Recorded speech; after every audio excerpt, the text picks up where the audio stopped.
Bonjour à tous, c'est Jean-Luc Haut sur sa chaîne YouTube. Aujourd'hui, nous allons parler de spatial, comment Isar Aerospace veut bousculer l'ordre établi du old space européen et tuer la France et l'Italie sous la direction du gouvernement allemand. Avec la mise en service du pas de tir d'Andoya en Norvège, Isar Aerospace, la start-up allemande, qui entend marcher dans les pas de SpaceX, veut bousculer l'ordre établi par les acteurs de l'ancien monde. L'Allemagne, comme à son habitude, veut détruire la France depuis de nombreuses années, et on le voit tout particulièrement dans la PITD française, avec tous ces contrats annulés de partenariat et qui permet à l'Allemagne de détruire l'industrie de défense française.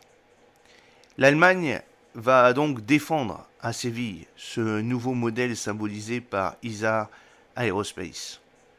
Andova Space a inauguré jeudi la mise en service du premier port spatial opérationnel en Europe occidentale.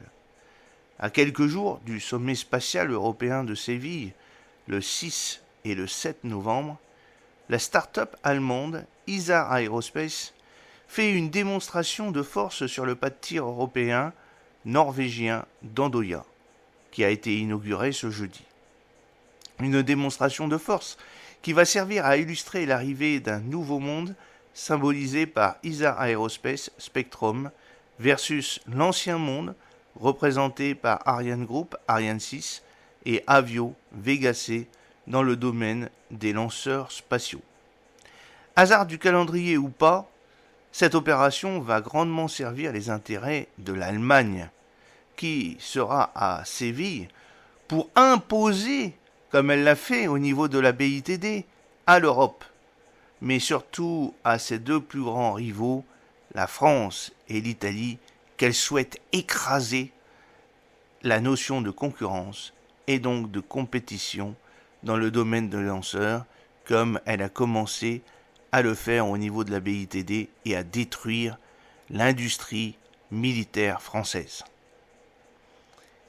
Le dragster de New Space, Isar Aerospace, qui a déjà en principe sa place réservée au centre spatial guyanais, avec un premier vol espéré au troisième trimestre 2025, va monter en puissance dans un premier temps à partir du site d'Andoya, pour terminer le développement de son lanceur à 2 étages Spectrum en effectuant une série de tests classiques pour valider tous les systèmes avant le premier vol d'essai. Développé par Isar Aerospace Spectrum, dont toutes les parties du lanceur, y compris les moteurs de vol Aquila, sont actuellement en phase de production, est capable d'emporter une charge utile de plus d'1 tonne vers une orbite basse, LEO, et de 700 kg vers une orbite héliosynchrone, SSO. Une première étape avant de se lancer probablement dans le développement d'un lanceur lourd, comme SpaceX à ses débuts avec Falcon 1 2006-2009, puis Falcon 9.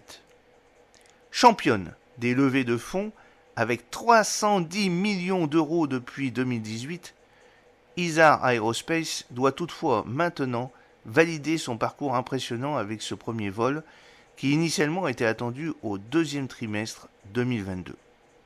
Comme quoi le nouveau monde a bien su reprendre certains des défauts irritants de l'ancien monde dans un domaine où rien n'est acquis et que les certitudes peuvent être défaillantes.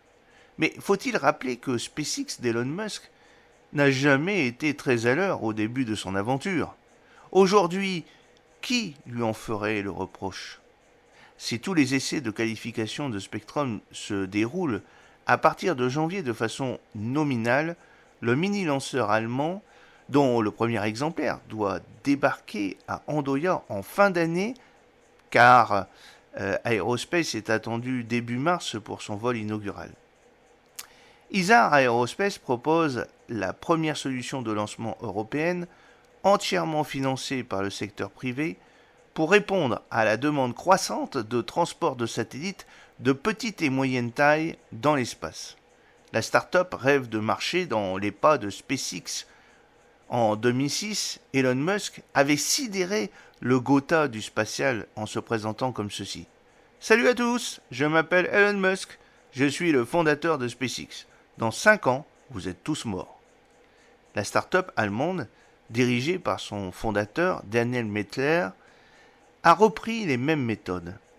Elle réalise en interne la quasi-totalité de la création de la valeur, y compris les systèmes de propulsion propriétaires, l'avionique, les logiciels et les structures. Isar Aerospace réduira considérablement les coûts de chaque lancement, a assuré la start-up dans le communiqué. En revanche, Ariane Group, à qui l'Allemagne reproche bruyamment ses coûts de fabrication, doit développer et concevoir Ariane 6 bien lesté par le principe du retour géographique imposé par l'Agence spatiale européenne. C'est d'ailleurs pour cela qu'Ariane Group a décidé d'investir sérieusement dans sa filiale Maya Space pour développer un lanceur plus agile, en partie financé par le privé. Résultat qu'Isar Aerospace trouvera face à lui à moyen terme un futur concurrent, Maya Space, dans la course pour développer le successeur d'Ariane 6.